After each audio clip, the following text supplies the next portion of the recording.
দেশের বন্যা পরিস্থিতিতে আক্রান্ত মানুষদের সহায়তা করতে তহবিল গঠন করেছে অন্তর্বর্তীকালীন সরকারের প্রধান উপদেষ্টার কার্যালয়। শুক্রবার বেলা ২টার দিকে এক সংবাদ বিজ্ঞপ্তিতে এ তথ্য প্রকাশ করা হয়েছে। বন্যার্তদের জন্য প্রধান উপদেষ্টার ত্রাণ তহবিলে সহায়তা পাঠানো যাবে। আকস্মিক বন্যায় প্লাবিত হয়েছে দেশের ১২ জেলা। এসব জেলায় কয়েক লাখ মানুষ পানিবন্দী হয়ে পড়েছেন। এতে যোগাযোগ বিচ্ছিন্ন হয়ে পড়েছে বেশিরভাগ মানুষের। বন্যায় এখন পর্যন্ত নিহতের সংখ্যা দাঁড়িয়েছে ১৩। সাম্প্রতিক ভয়াবহ বন্যায় ক্ষতিগ্রস্তদের সাহায্য সহায়তা প্রদানের জন্য অনেকেই আগ্রহ প্রকাশ করছেন। বিপদগ্রস্ত মানুষের পাশে দাঁড়ানোর এই মহতী আগ্রহকে সরকার স্বাগত জানায়। আগ্রহী ব্যক্তিগণ প্রধান উপদেষ্টার ত্রাণ ও কল্যাণ তহবিলের নিম্নোক্ত অ্যাকাউন্টে সহায়তার অর্থ প্রেরণ করতে পারেন।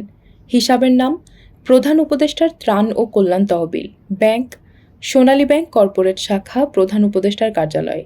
হিসাব নম্বর 010733300409৩। এতে আরও বলা হয়, এ তহবিলের অর্থ ত্রাণ ও কল্যাণের কাজে ব্যয় করা হয়। প্রেরিত অর্থ সরকার কৃতজ্ঞতার সাথে গ্রহণ করে এর যথাযথ হিসাব সংরক্ষণ করবে।